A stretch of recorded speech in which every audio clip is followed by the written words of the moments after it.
La Organización Mundial de la Salud advirtió que el COVID-19 afecta con mayor gravedad a personas con el sistema inmunitario debilitado, entre las cuales se encuentran los pacientes con cáncer.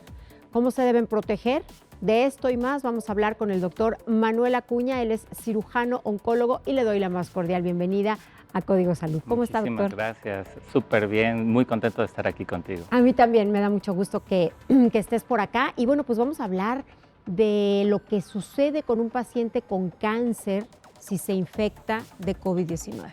Ha sido toda una información dinámica, como en general con esta nueva infección, que hemos tratado de aplicar modelos de virus pasados, de situaciones pasadas, y nos hemos dado cuenta que es una situación completamente nueva y así aplicado también a nuestros pacientes. Al principio, en febrero o marzo, salieron muchos lineamientos que nos decían hay que esperar estos 2-3 meses que va a pasar la pandemia en los tratamientos que no son tan urgentes, y nos hemos dado cuenta en el transcurso de mayo y junio que esto evidentemente pues no va a ser cierto, que esto va a durar todavía más. Entonces, Sí, claro. ¿qué hacer con nuestros pacientes que van debutando, que necesitan tratamiento con cáncer? Entonces, además, pues las publicaciones que han estado saliendo pues son con base también en el tiempo, en observar a los pacientes, cómo se comportan. Entonces, no es una información inmediata, Claro. y es la que vamos recabando. Actualmente sabemos que los pacientes con cáncer directamente pues tienen el mismo riesgo de contagiarse como una persona normal.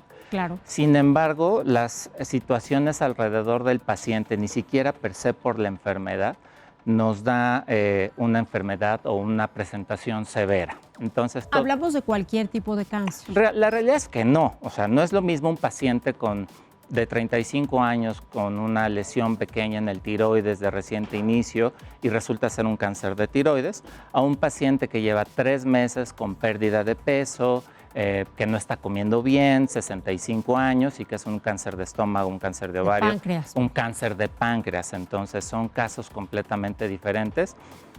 Hay un estudio publicado por un grupo italiano que hace 2 meses, inclusive, que nos dice no es tanto el paciente con cáncer, sino las enfermedades que están alrededor de estos pacientes.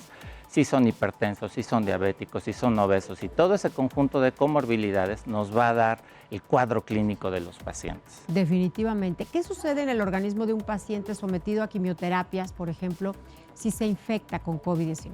Es algo que no teníamos gran evidencia. En estas pláticas que a mí me surgió mucho la inquietud de orientar a nuestros pacientes y al público en general qué hacer con nuestros pacientes con cáncer.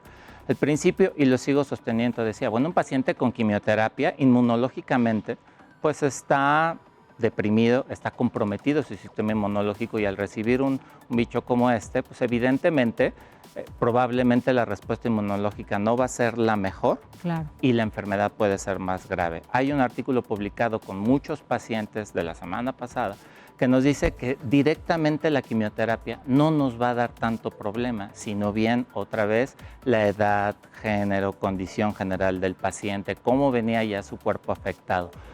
El 80% de los pacientes que estaban recibiendo quimioterapia y que se infectaron en el transcurso con COVID, el 80% tuvieron una enfermedad leve a moderada y sobrevivieron. Solamente el 24% murió, y es el porcentaje general de los pacientes o de la mortalidad de los pacientes con alguna comorbilidad que platicamos. Pero lo que usted menciona es muy, muy cierto y muy importante, ¿no? Dependiendo mucho el estado en el que se encuentre el paciente, lo afectado que en un momento dado puede estar su organismo, o lo avanzado que esté el cáncer. Que al final es algo que toma mucha relevancia, sobre todo en nuestro país, que somos primer lugar en obesidad, que nos adolece mucho la condición de ser diabéticos, de ser hipertensos, de no acudir regularmente con el médico, que es algo que, si bien, bueno, todos por genética tenemos esta predisposición a hacerlo, si no comemos bien, si no hacemos ejercicio y si no vamos al médico, Claro. entonces ya deja el cáncer. O sea, todo lo demás es un conjunto de factores que potencialmente puede dar una enfermedad o un cuadro clínico grave de esta Y enfermedad. ahorita más, ahorita tenemos que tener el triple o el cuádruple de cuidados. Por ¿no? supuesto, claro. Eso es Todos mis pacientes, bueno, que llegan con este tipo de afecciones me dicen, ¿sabes qué?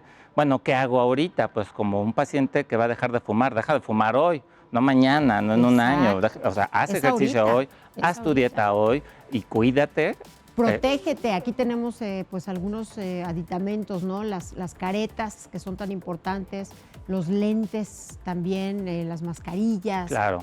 Hay que protegernos. Por supuesto.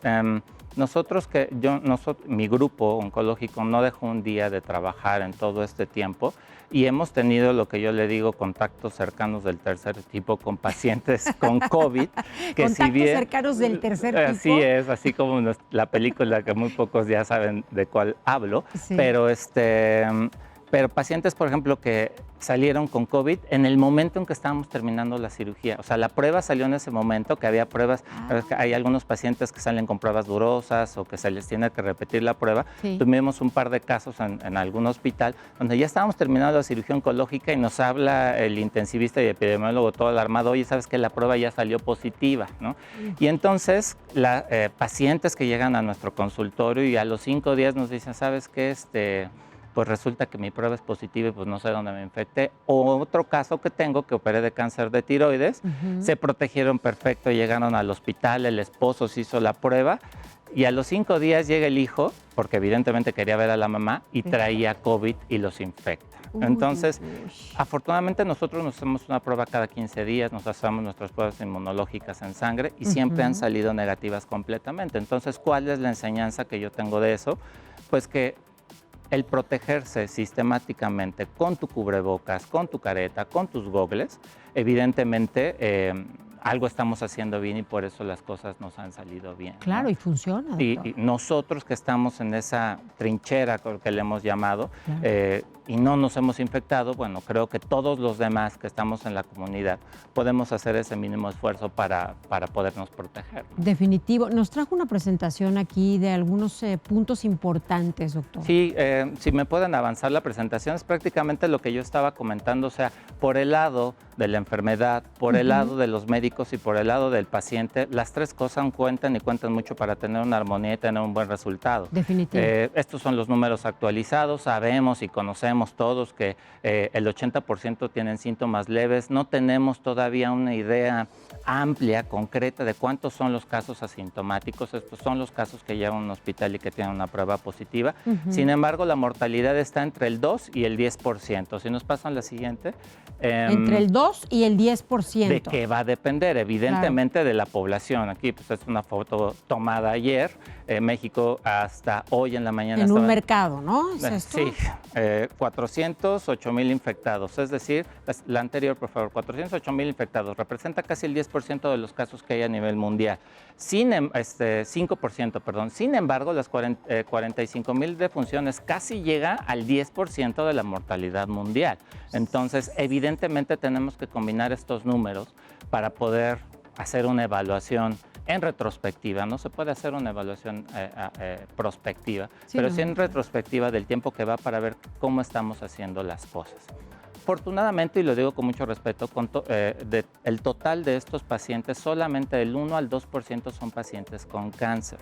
A diferencia, por ejemplo, de pacientes hipertensos, pacientes obesos, pacientes diabéticos o con alguna otra condición crónica que trasplantados, comprometiendo su sistema inmunológico, por ejemplo, un paciente trasplantado, enfermedades autoinmunes, pacientes que estén en contacto con medicamentos inmunosupresores o inmunoreguladores. Entonces, sabemos que son estos pacientes, la frecuencia de los cánceres o de los pacientes que en ese momento están en tratamiento, generalmente es el cáncer pulmonar, si bien no ha habido una asociación directa entre lo del COVID ¿y el cáncer de pulmón? Sobre todo el tabaquismo, ¿no?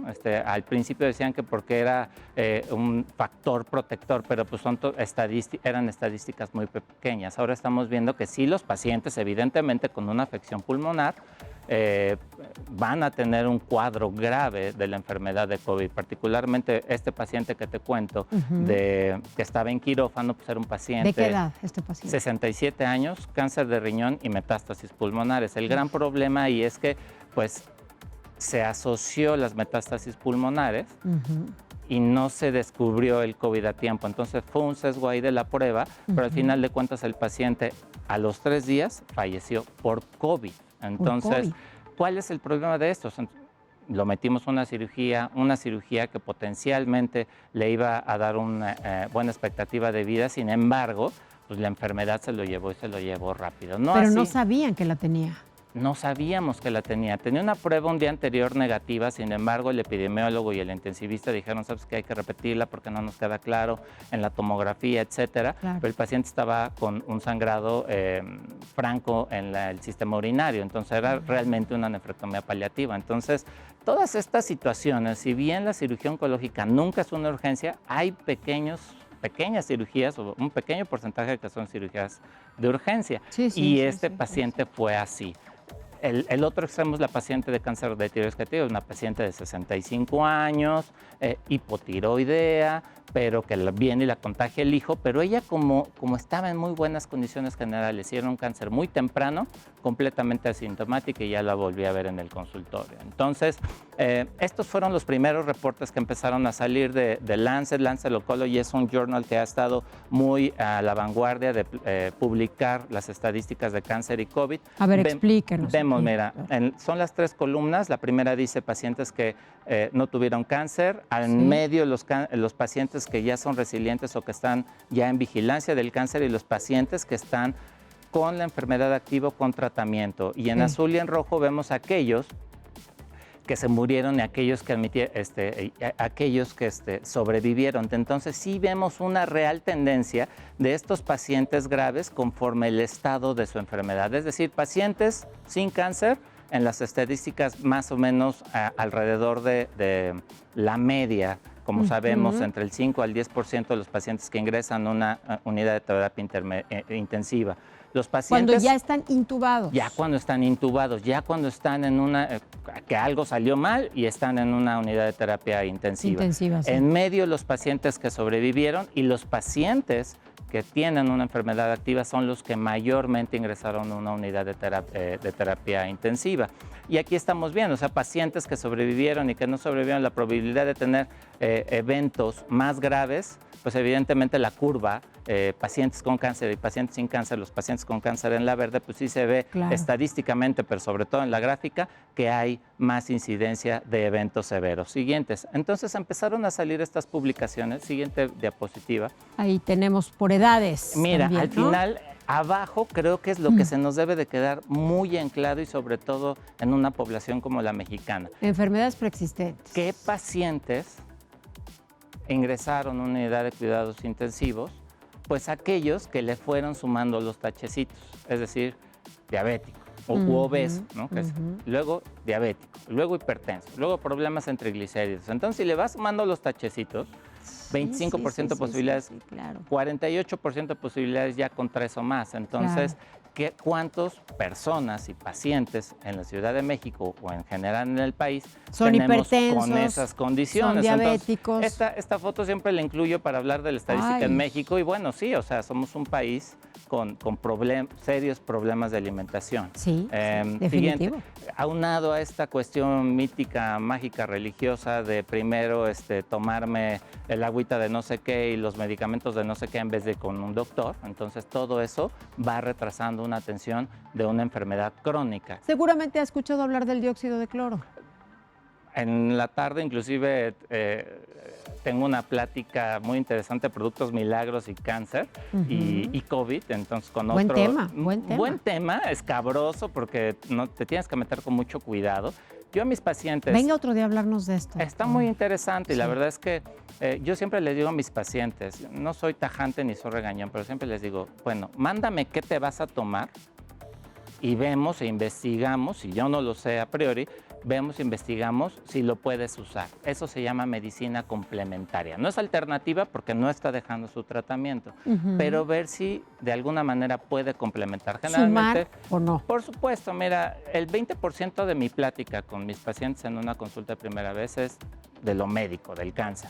Y el resto es hablar de nutrición. Entonces, toda esta parte tan importante, ¿no? Que viene el paciente muy mermado de toda su vida, más el evento agudo, y en ese momento que estamos platicando, damos mucho de nutrición, tenemos especialistas en nutrición en el grupo, y les decimos, ¿sabes qué? Pues sí, a lo mejor es un buen complemento alimenticio, pero le están dando propiedades milagrosas que no las tiene, entonces no te tienes por qué generar una falsa expectativa. El efecto placebo es muy muy interesante y muy poderoso y hay Muy que saberlo poderoso. manejar también. Y la mente también es muy Por poderosa. supuesto, claro. Entonces está comprobado que la mayoría de estos productos tienen un efecto placebo positivo. Entonces, si aprovechamos ese evento placebo positivo y no va a tener consecuencias el uso del medicamento, pues adelante, ¿no? Doctor, le quiero agradecer enormemente que haya estado con nosotros. No, gracias a ti. Toda la información que nos ha proporcionado y lo invitamos a que venga próximamente y nos hable de esta plática que va Va a estar buena es hoy, un ¿no? Facebook Live, los invitamos en mis redes sociales y con gusto regreso y platicamos de estos temas tan Productos complicados. Milagro.